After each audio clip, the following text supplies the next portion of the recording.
This murder-suicide happened in 2018. I think it was April that it happened.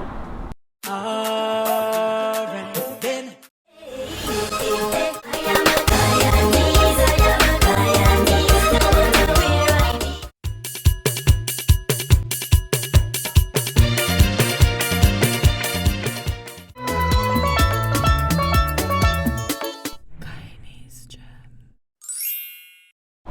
Hi Gems, welcome back to my YouTube channel. In today's video, we'll be doing a murder-suicide. So I've decided that I wanted to start a conversation, or I wanted to start dialogue and bring to the forefront what is happening in Guyana. We have seen in recent years and in years long ago that Guyana has been on the rise with murder-suicides. Either it has been with boyfriend and girlfriend, husband or wife, or lovers. So I wanted to start commentary or have dialogue about this. Wanted to find out your views about what you think may be causing all of these murder-suicides in Guyana. So today's video will be about a murder-suicide that took place in Belmont, Mahaicony on the east coast of Demerara. So let's get right into that. So guys, how are you doing? I hope everyone is keeping well and that you've been enjoying my content. My channel is mainly Guyanese and I wanted to strike conversations about different things. So in my petition to do so, I have decided that this would be a fun way. I mean, not talking about the incidents, they're not fun, but to encourage dialogue with people in diaspora and people writing Guyana. I wanted to find out your views about these things and how you think about them and what you think can be done about them. So let's get right into today's video. There the two children were, a 7-year-old girl and her 5-year-old brother, watching as their enraged father brutally and gruesomely stabbed their 23-year-old mother, Berbice, to death. Now this incident happened in a street in front of the family's home, in front of their yard, and the area in which it happened was Belmont, Mahaicony, East Coast Demerara. Kalvina, as Berbice was commonly known to her village people, was a 23-year-old stay-at-home housewife. The villagers said that for many years, Kalvina suffered abuse at the hand of her estranged partner. For many years, he abused her, and she suffered much at the hands of the father of her 2 children. It is believed that 2 weeks prior to the brutal stabbing, that the couple had fallen out for some strange reason. Now it was during this fallout that Kalvina decided that she was over the abuse, and she made up her mind that she would leave her 2 children with their father, and she moved to Lenora on the west coast of Demerara with her sister. It is reported that the couple had stayed together in that home and they lived together for about 8 years, so they knew each other for quite some time. Sadly though, it was just a month later that the school semester, the school year would have been started, and the children could not go back to school because of financial reasons. It appears on the day of the incident that the woman's common law partner had telephoned her and he asked her to come and pick up the children, that he didn't want them to stay with him anymore and that she should collect them. Police said that it was while Kalvina returned to the home that she once shared with her common law partner that the incident took place and Kalvina was attacked. Her common law partner, who was a farmer and a fisherman at the time, carried out the gruesome attack in front of her 2 children. This was said to have happened at about 9:30 in the morning time. Police said that allegedly this guy, once Kalvina pulled up in the taxi and probably was coming to get out of the car, he attacked her, he pulled her out of the car and started to stab her multiple times about her body. All the while, his 2 children were looking on. Persons who were in the area and at the scene at the time rushed to Kalvina's assistance and she was heard screaming, "Murder!" Kalvina later collapsed and died in the street in the presence of her 2 children. Now after the 43-year-old man had committed this act in front of the 2 children, he then returned to the yard where he was living and is reported that he drank some substance out of a bottle. He later succumbed at around 4:30 p.m. that afternoon. Now, according to Kalvina's mother, she said that the couple would argue simply because Kalvina thought that the man didn't want to stand up as a father, and he wasn't taking care of his duties at home, and he wasn't stepping up to his responsibilities. So she said that all of this spewed many times because the man refused to become responsible in the home and take up his duties as the man of the household. While reporters interviewed Kalvina's mother, she was trying to come to grips with the fact that her daughter had just gruesomely died, and she couldn't understand why the guy just decided to kill her for no reason. Kalvina's mother was at work when she received the horrible news, and she told reporters that she could not believe what she was hearing over the telephone, and she didn't believe it until she went to the crime scene and she saw her daughter lying there dead. Kalvina's abuse ranged from cuts to her abdomen, her chest, and other parts of her body. So all the while she was suffering all this abuse, she was not only probably verbally abused, but she was also physically abused. He cut her multiple times about her body. It is said that Kalvina made many reports to the police station. However, it is unclear to this day whether or not any of them were acted upon, because it seems as though the police did not attend to her complaints or probably didn't investigate or follow up with it. What I find interesting in this case is that many times Kalvina would find refuge at her mother's home or at other relatives or any friend or so on, but the guy would always turn up wherever she was staying and beg her to come back home, and she would return. Many believe that the frequent abuse that Kalvina received at the hands of her common-law husband is one reason why she and her common-law husband's family members did not have a good relationship.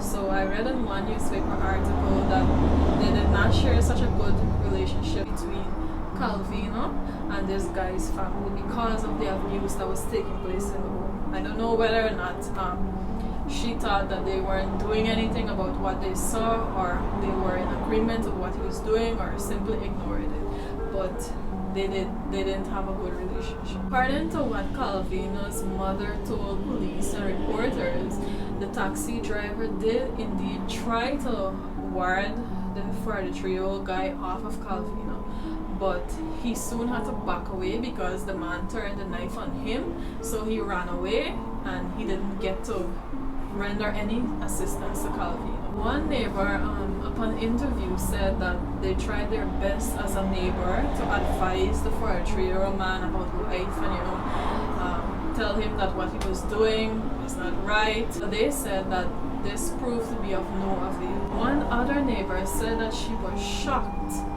at what had happened, and that the 43-year-old man grew up in front of her and she never knew him to be a person like that. She even went as far as saying that the man was a mild child.